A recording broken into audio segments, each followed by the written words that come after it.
reading and everything, you can name it. European have no history prior to 700 BCE.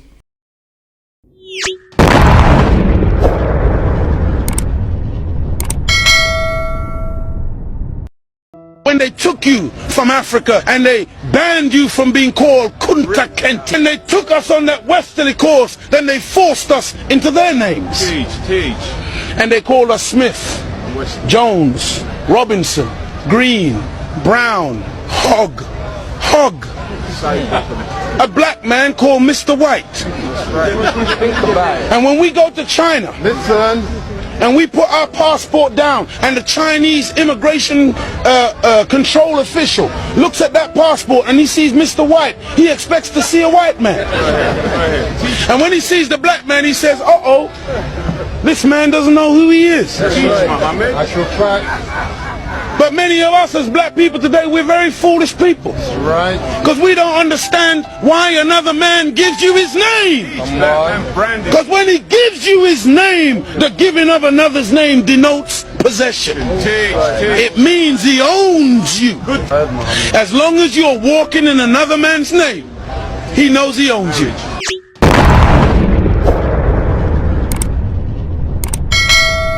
All right, now as you can see, the population more than a half, pretty much 90%, they have European names. Yes. But the question is, how did it all start?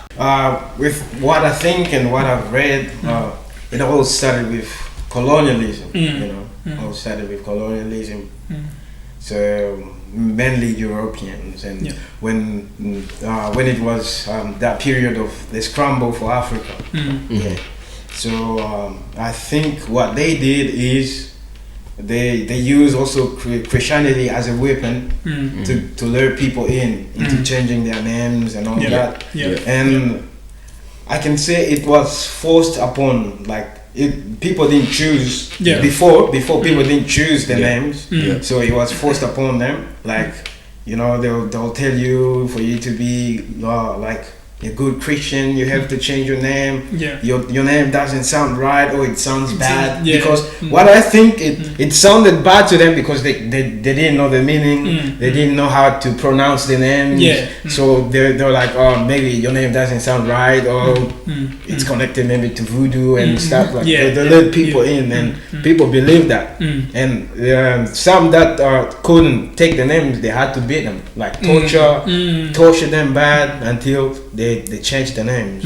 And now to the modern part of it, it's not forced. Now it's like willingly, you know, people's compelled. People now are doing it willingly. They are putting that, they are taking on that circle willingly. So that's why today you can see African kids who are not even linked to that part of the history, who don't know anything about the history, but it's because the parents were because the parents passed on the names, and it keeps just passing. It becomes like a generational curse, I would say.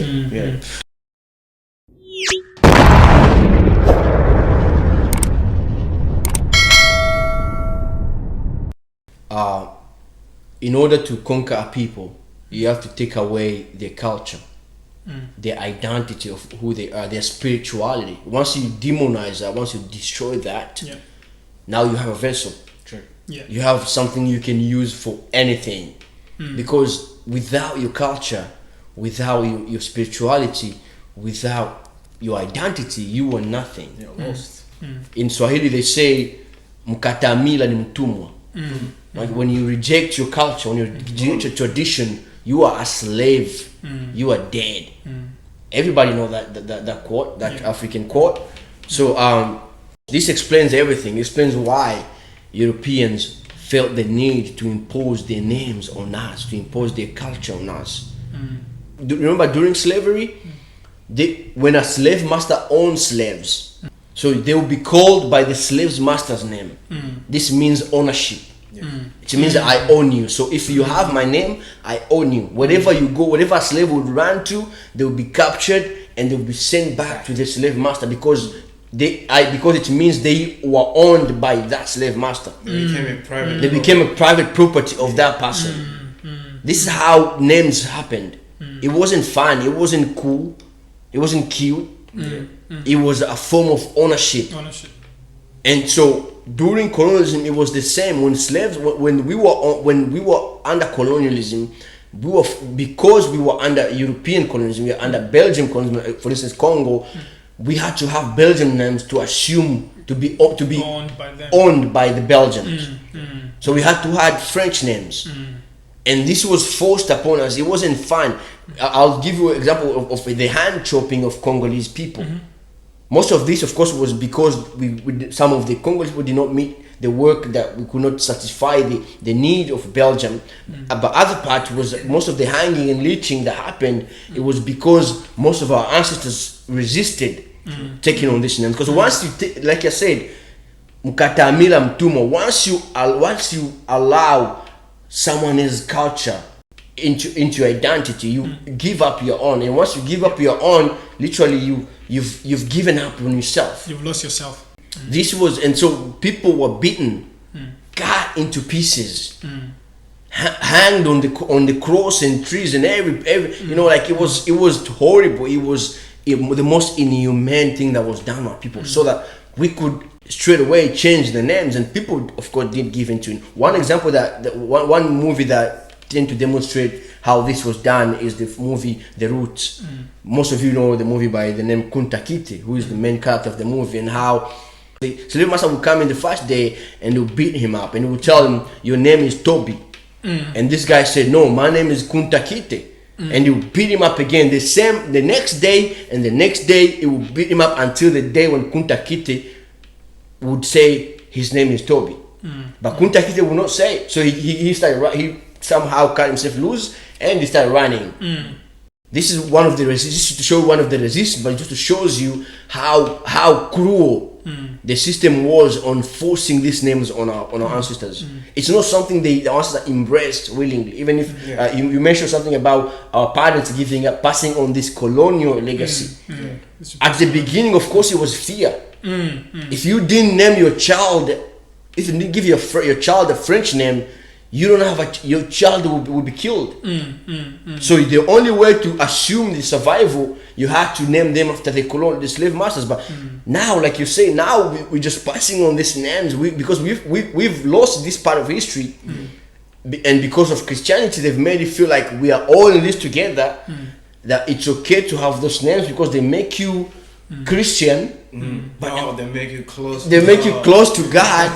But the truth of the matter is, you are property owned. You are private property of the name. If your name is Patrick, if your name is Jean-Michel, you are private property of Jean-Michel, the French guy.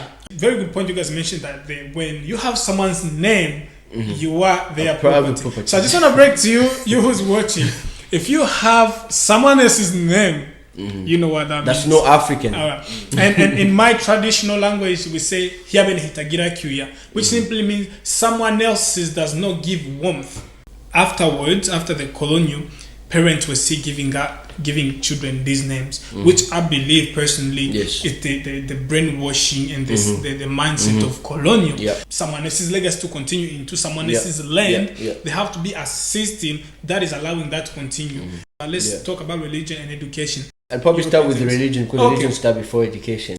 Like I said before you break someone, you have to take away everything that makes him him. And once you've taken that away, now you have a robot that you can manipulate, you can make it whatever you want to make it. And that's a legacy that we're living up to now. And so colonialism and slavery, the European after taking over the land, which of course they divided among themselves without our consent, and then they decided that the only way to destroy us is to destroy our history, our culture. So they had to demonize. They call our ancestors demons. They say that our ancestors didn't even have education at all, that they didn't know how to read and write. These are all lies anyways. And they lied that our ancestors, that they didn't know civilization, when the truth of the matter, we invented civilization. We invented the writing and reading and everything, you can name it. Europeans have no history prior to 700 BCE. But we were here 1,000 years before that. The Egyptians were black. They look like me and you. Yeah. So we were there. So we invented everything that they say we did. But so now, when they destroyed this part of history, when they took away all that, we became vessels. We became robots that now they could manipulate. And so they brought in Christianity, which, mind you, is a religion that's really related to our culture. We have to understand that Christianity is not the Bible. Christianity is a religion that uses the Bible to colonize people. And so when Christianity was invented, it was intentional to dominate. If you read the history of Constantine, he created Christianity intentionally to be able to conquer the world. And he did that. And so every colony that they conquered, they had to force their names on the people of that country. First it was true blood, like we went through. And then once they've already taken the land, they started teaching about their God, about how God would save you, about if you take on this tradition, these names and all these things, this European identity, then you are saved. And so our people, because at first they were scared. Secondly, they were given some kind of empty hope that if they took on this identity, that they will be treated better because now they will be treated as Europeans. So now when you went to church, you'll be baptized and you'll be given a colonial name. And this goes way before even European colonialism. It goes even as far back as Arabic slavery. When Arabs would invade our countries, they still do that up to now. Every time you want to be baptized, you have to be given a Christian name. Every time you turn Muslim, they have to give you Muhammad or Ahmed or Ali or Barak or all these other colonial. These are still colonial names. Be it Arabic or European, they are still colonial names because every tribe, you are a different tribe from you. I'm a different tribe from you, and your tribe has more than 1,000 names. Yet our people don't have any of those. So it still shows that. So the legacy of colonialism is the religion that they left us. They put in place this religion system, which is completely Eurocentric. It doesn't even help you be yourself. It literally takes away, because it tells you that being from your tribe is not enough. That you have to be part of a wall. So you have to reject everything that makes you and become a Christian, a global Christian, a global citizen for everybody else to dominate and you realize we are the only people that have actually bought into that. Big time. The Europeans, they still have European names. The Chinese, they still have Chinese names. The Indians, they still have Indian names. So and remember, why only the Christians? Only the Africans. And that's why we are still the poorest, because we've given up who we are to serve other people. We are literally slaves now.